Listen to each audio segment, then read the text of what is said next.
She was humming to herself when she suddenly heard a strange sound coming from the chief's backyard. She stopped. Her big mouth opened wide. "Ewo, what is that?" Carefully she moved closer, hiding behind the chief's mango tree. There, through the fence, she saw something that froze her heart. Chief Obiesi was kneeling on the ground, talking to a small black pot filled with red liquid. Around him were feathers, bones, and burning palm oil lamps. His voice was deep and strange, calling names that Mama Nnena had never heard before. Her eyes grew wide. Her lips trembled with excitement. Aha! So our great chief is doing secret juju. This one I must tell the market tomorrow. She ran home, her painted face glowing in the moonlight. For the first time, she had discovered a secret bigger than all others. You don't come. Welcome, oh. I beg, before we go begin this story, we go scatter your head. Make you do it in. Subscribe sharp.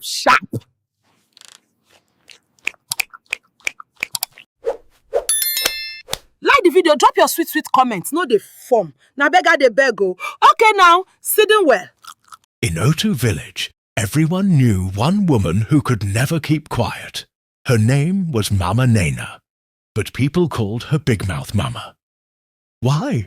Because her mouth was so large it looked like a wide calabash turned upside down, and every time she spoke, her lips moved like drums beating at a festival. Mama Nnena never went out without painting her face. Her cheeks were always red like ripe tomatoes. Her eyebrows were drawn long and thick, like two fat caterpillars crawling across her forehead, and her lips were always shining with bright palm oil lipstick that she made herself. Some villagers laughed at her, others feared her. Every morning Mama Nnena would sit outside her mud house, chewing ground nuts loudly, while her eyes searched the street. As soon as she saw anyone, her mouth would open wide. "Ah, see you, Ngozi. I know where you were last night. Don't pretend," she would shout, and poor Ngozi would run away in shame. Children in the village had a song about her. They would clap and sing, "Big Mouth Mama, talk and talk. Her mouth is bigger than a cooking pot." But Mama Nnena never cared. She believed her words gave her power, and in truth they did. People feared to cross her, because she could scatter a family with just one sentence. What Mama Nnena didn't know was that her own mouth would one day lead her into great danger. And that danger was already hiding in Otu village, waiting for her tongue to open too wide. The heart of Otu village was the market. Every 4 days, women came from nearby villages to sell yam, palm oil, fish, and cloth. But while others came to buy and sell, Mama Nnena came to collect secrets. She wore her funniest makeup to the market, blue chalk on her eyelids, red powder on her cheeks, and her huge mouth shining like ripe watermelon. People would laugh, but they were also afraid. She would walk around pretending to buy pepper, but her ears were always wide open. She listened to quarrels between traders, to whispers between lovers, to small children gossiping. Then, like a hawk, she carried everything back to the center of the market and shouted, "Ehen! Do you people know? Yesterday, Chica fought her husband because she saw him talking to Ada at the stream." The women selling gari would drop their cups. The men carrying goats would stop. And soon, the whole market would buzz like a beehive. Mama Nnena's words were louder than the town crier's gong. But not everyone liked her stories. Some women spat when she passed. Some men covered their faces, afraid she would spoil their names. Even the market leader, Mama Ifeoma, once warned her, "Big Mouth Mama, your tongue will put you in trouble one day." Mama Nnena only laughed, showing her wide teeth painted with kola nut. "Trouble me? Ha! As long as my mouth is big, I will rule this village with words." Little did she know that her mouth was about to speak the one thing it should never have spoken. At the center of Otu village lived Chief Obiese, the proud leader. He was tall with a stomach like a big drum, and eyes that always looked suspicious. Chief Obiezi liked to walk with his staff, covered in cowries, and he hated anyone who disrespected him. But even chiefs have secrets. One evening, Mama Nnena passed near the chief's compound. She had painted her face purple that day, with big white dots like yam flour on her cheeks. She looked like a masquerade preparing for festival. She was humming to herself when she suddenly heard a strange sound coming from the chief's backyard. She stopped. Her big mouth opened wide. "Ewo, what is that?" Carefully she moved closer, hiding behind the chief's mango tree. There, through the fence, she saw something that froze her heart. Chief Obiezi was kneeling on the ground, talking to a small black pot filled with red liquid. Around him were feathers, bones, and burning palm oil lamps. His voice was deep and strange, calling names that Mama Nnena had never heard before. Her eyes grew wide. Her lips trembled with excitement. Aha! So our great chief is doing secret juju. This one I must tell the market tomorrow. She ran home, her painted face glowing in the moonlight. For the first time, she had discovered a secret bigger than all others. The only problem was, this was a secret that could kill. The next morning the market was packed. Women shouted prices of fish, men argued over goats, and children played with mangoes. But as soon as Mama Nnena arrived, the noise died. She was dressed in her loudest colours, yellow powder on her cheeks, green paint on her eyelids, and her lips glowing bright red. She clapped her hands 3 times, and the whole market turned to her. "Do you people know what I saw last night?" she shouted, her wide mouth stretching like a drum. "Our mighty Chief Obiez, the one who calls himself Lion of Otu, was crawling like a goat in his backyard, talking to a pot of blood." The market went silent. "What are you saying?" Someone gasped. "It's a lie!" Another shouted, but Mama Nnena raised her hand. "I, Big Mouth Mama, I saw it with my own 2 eyes. The chief is using juju." The market exploded like thunder. Women dropped their goods, men shouted in anger. Children screamed and ran around. Some believed her immediately. Others said she was lying.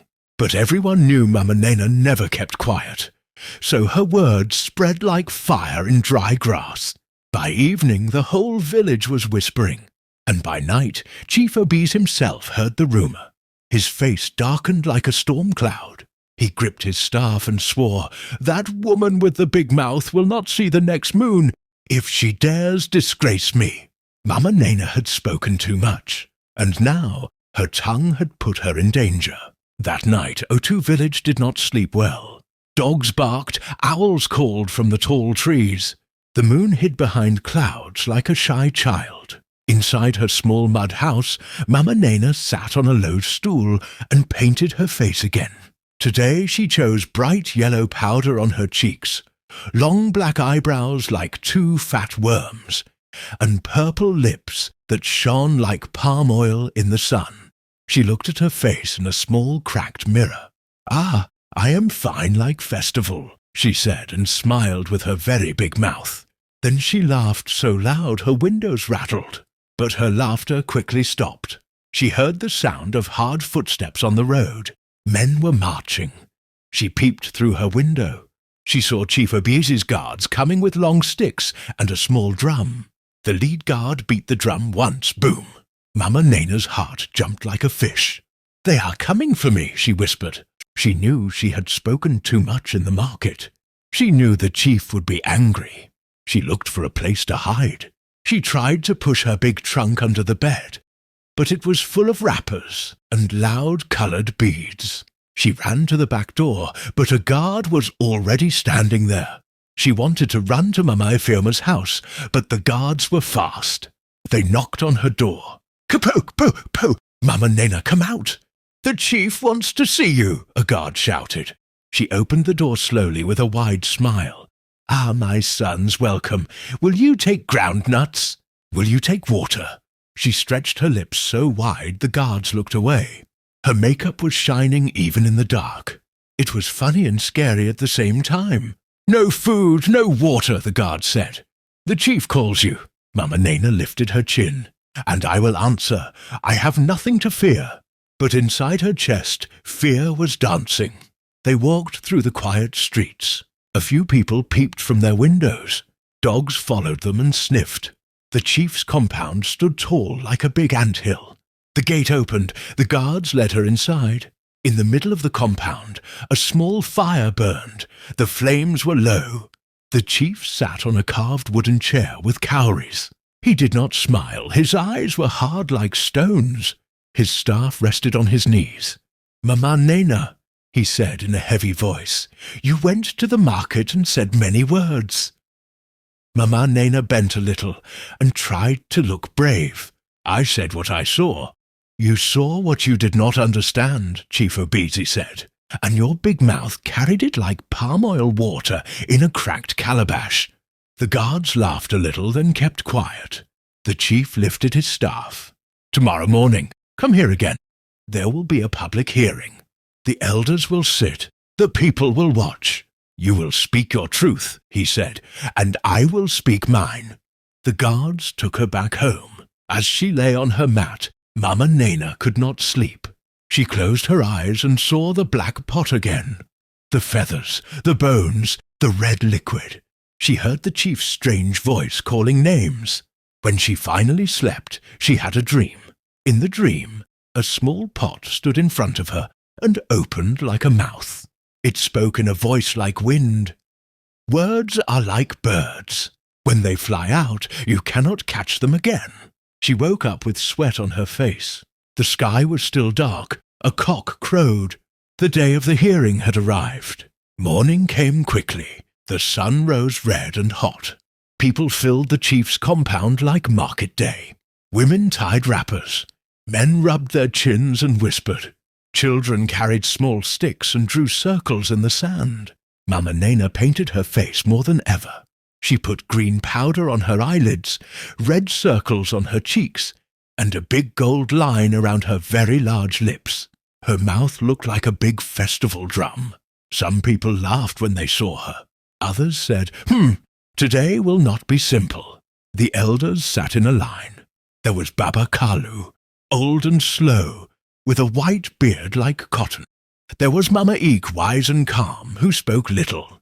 There was the market leader, Mama Ifeoma, with sharp eyes. Chief Obiezi sat on his chair with his staff and a face that did not move. The town crier hit a gong. Kaboom! Let the hearing start, he shouted. Chief Obiezi stood first. People of Otu village, he said. This woman went to the market and said I was doing bad juju. She threw my name on the ground. She wants to break the head of our village. Ask her why, ask her how. He sat down. The gong sounded again. Gboom! Mama Nnena, speak! The town crier said. Mama Nnena stood. She looked around. Every eye watched her. Her big mouth felt dry. She licked her palm oil lips and began. My people, I am Big Mouth Mama. My mouth is large, yes, but it is not blind. I speak what I see. I saw the chief kneeling by a black pot. I heard him calling names. I saw feathers, bones, and red. Suddenly the air changed. A small wind blew across the compound. The fire bent to one side. The leaves of the mango tree shook, though there was no storm.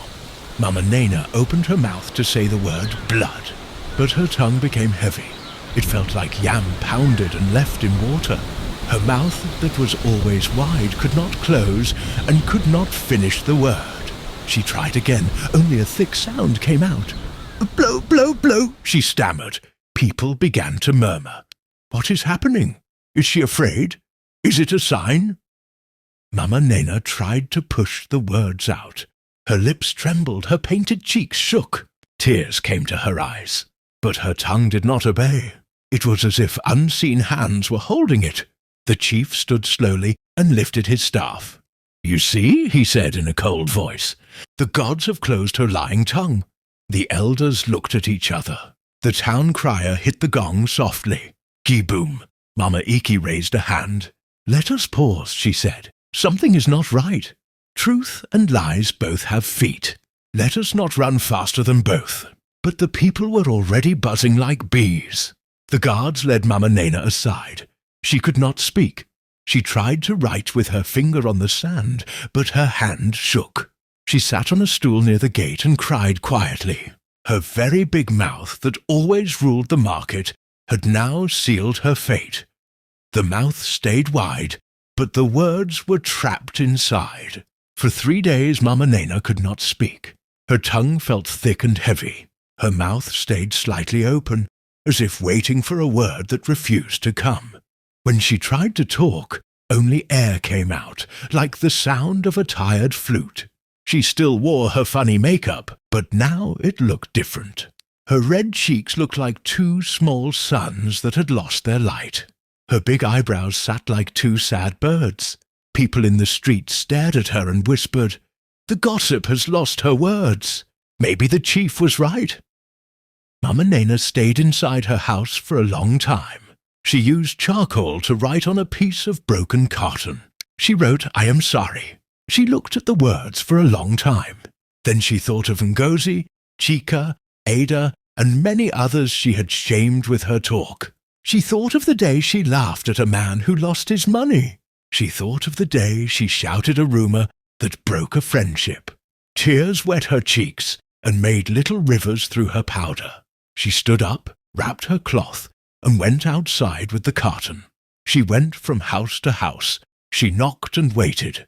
When someone opened, she bowed her head and showed the carton. "I am sorry." Some people closed their doors. Some people took her hand and squeezed it. Some smiled a little, some even gave her food. When she reached Mama Ifeoma, the market leader held her for a long time. "Words can wound," Mama Ifeoma said softly, "but the same mouth can also heal." Mama Nnena nodded and cried again. Her heart felt lighter. On the 4th day, something strange started in Otu village. The market was quiet. People spoke in low voices, as if a heavy mat covered their mouths. A thin sickness came to the village. It was not fever. It was not cough. It was a tiredness of the spirit. People argued less, but they also laughed less. Children played without singing.